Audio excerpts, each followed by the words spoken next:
Hey, what's going on, everybody? It's Shane Whitecloud, and the other day we did the unboxing of this beast. It's the Anycubic Wash Cure, and I promised you I would do another video on my first thoughts of it whenever I finally get to use it for the first time. Well, yesterday, another friend of mine who's doing a custom sign, he has a wood CNC machine. He's actually doing a custom wood sign for a friend of his that is opening a game store, and he wanted to know if I could make him a custom D20 Dungeons and Dragons dice.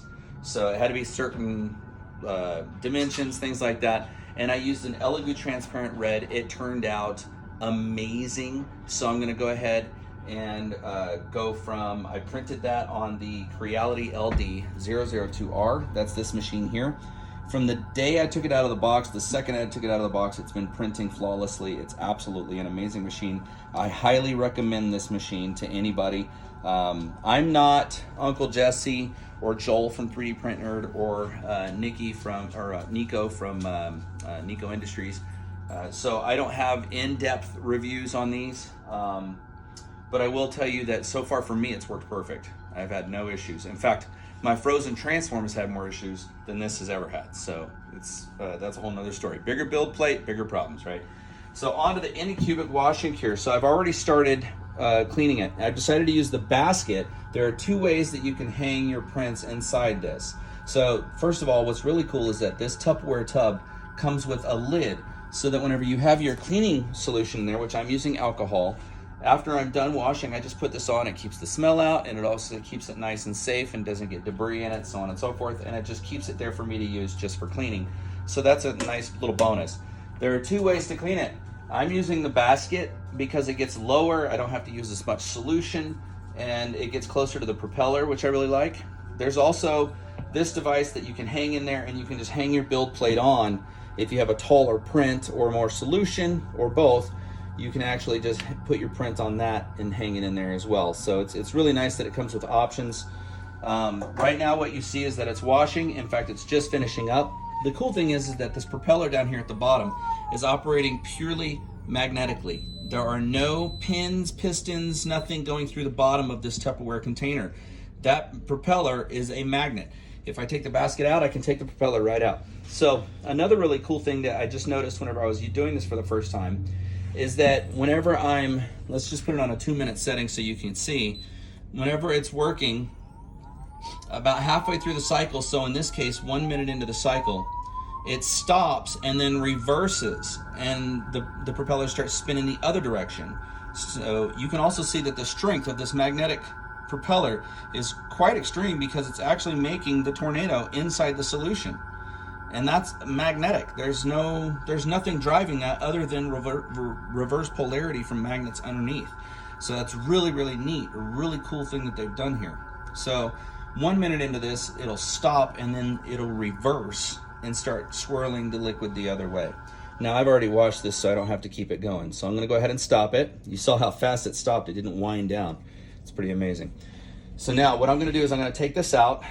Tim, if you're watching, yes, this is your dice. And then I'm going to put it on the curing station, which is what this turns into. So before I do that, I'm gonna change this. Right now it's in wash mode, as you can see here.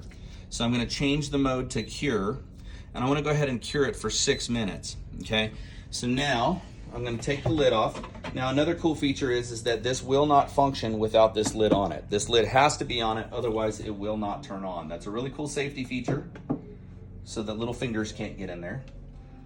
Okay, so we've got the basket here, and there's our die. Came out amazing. I made it hollow so that it can reflect light really well. After I've cured it, it might get a little cloudy, because that's what happens when you use these clear resins. But then the trick is to rub polyurethane on it, and then that makes it super clear, and it makes it super shiny at the same time. So that's another thing that we'll do. I'm gonna use the lid of this right here just to set the basket on, which seems to be perfect size. Maybe that's why they did it, I don't know. And then we're gonna go ahead and take this off. So I need the lid to do that. Let me go ahead and let's be safe about all this. Now the great thing is that I keep a lot of these alcohol wipes on hand. These are perfect for whenever you need to clean up stuff like this. Another cool thing is I have a trash can right there, so I can hang that basket on the trash can. There we go. All right, I'm gonna go ahead and put the lid on this and snap it down. And it's a great seal. So good to go. That's ready for me to use for another print later on. Now, this little table here that came with the machine, that goes in, right, let's see, there we go. Now it's on there.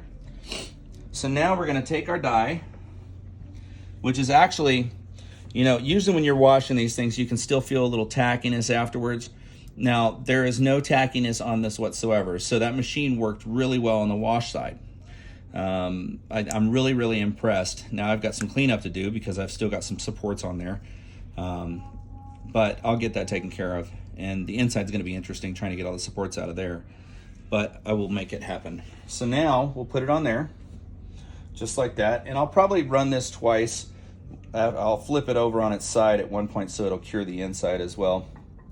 But we're gonna, just for the sake of demonstration, put it there and then put the lid back on, because again, it will not function without the lid on it. And it's on 6 minutes. I'm gonna hit start, and there you go. So that LED strip in the back is UV lighting. The little table itself just turns nice and slow, and that's how you get your prints cured. So I'll probably do it for 6 minutes on this, and then I'll probably lower it to 4 minutes, flip it on its side, and make sure that it cures the inside as well. And that's it. That's the Anycubic Wash and Cure. I'm very impressed. This is the first time I've used it. And again, no tackiness after the wash. Putting it together was super simple. No hidden features. It's just a really nice machine. Another thing that it's really cool to point out is that it did get shipped to me straight from Anycubic overseas, but there was no switch to have to worry about on the back too. You don't have to worry about switching voltage. So that was another really nice feature on my part. I like simple. Simple is better. So there you go. That's it. The Anycubic Wash and Cure. And I'm Shane Whitecloud. Thanks for watching.